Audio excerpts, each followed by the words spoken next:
नमस्कार, स्वागत है आपका हमारे YouTube चैनल में। आपके साथ मैं हूं अंकिता। किसी भी व्यक्ति का स्वभाव कैसा है, उसके मन में किस तरह की भावना है, इससे काफी हद तक उस व्यक्ति के बारे में पता चलता है। लेकिन ज्योतिष शास्त्र के अनुसार ग्रह नक्षत्रों के विज्ञान के द्वारा किसी भी व्यक्ति की भावनाओं, उसके स्वभाव का पता लगाया जा सकता है।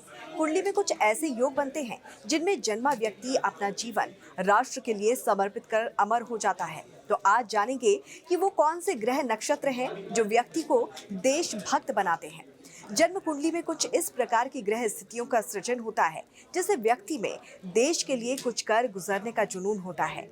लेकिन किसी भी व्यक्ति की कुंडली देखने के लिए आमतौर पर लग्न कुंडली का अध्ययन सबसे पहले किया जाता है और उसके बाद सत्य के करीब आने के लिए नवमांश आदि का कुंडली का भी अध्ययन करना अनिवार्य होता है।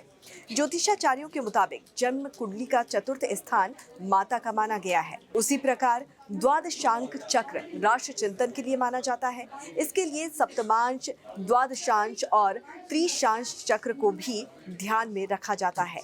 ज्योतिष के अनुसार देश के नाम पर शहीद होने वालों की जन्म कुंडली में भी कुछ योग के बारे में बताया गया है।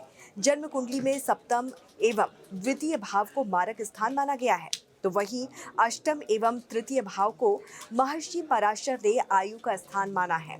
अष्टम भाव से मृत्यु और आयु दोनों देखी जाती है। जन्म कुंडली में सूर्य, गुरु, शुक्र और मंगल ग्रह की स्थिति से देश प्रेम के बारे में विचार किया जाता है।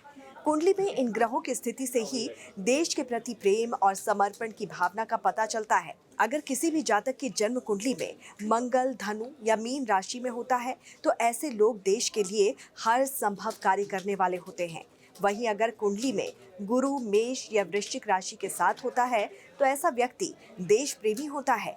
कुंडली में मंगल 10वें भाव या अपने ही घर में स्थित हो या जन्म कुंडली के पहले 5वें या 9वें भाव में मकर उच्च राशि में स्थित होता है तो उस व्यक्ति के मन में हमेशा देश के लिए कुछ कर गुजरने की भावना होती है।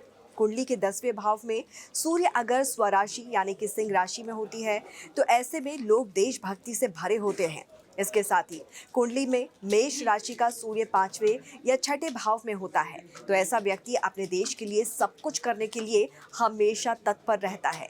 लेकिन अगर गुरु कुंडली में अपनी नीच राशि मकर के साथ 9वें भाव में होता है तो व्यक्ति के अंदर काफी समय बाद देशभक्ति की भावना जागृत होती है।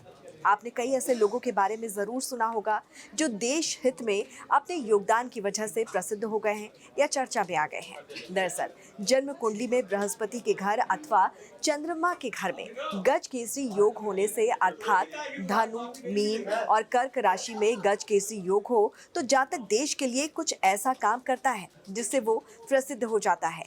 दशमी तिथि को जन्मे जातक देश व दूसरों के हित के लिए अपना सर्वस्व न्यौछावर करने हेतु दूसरों की अपेक्षा अधिक तत्पर रहते हैं। षोडश वर्ग में लग्न कुंडली के बाद नवमांश आदि चक्रों के अध्ययन से भी देश प्रेम की भावना की पुष्टि होती है। तो ये जानकारी आपको कैसे लगी, जरूर बताइए हमें कमेंट करके। नमस्कार।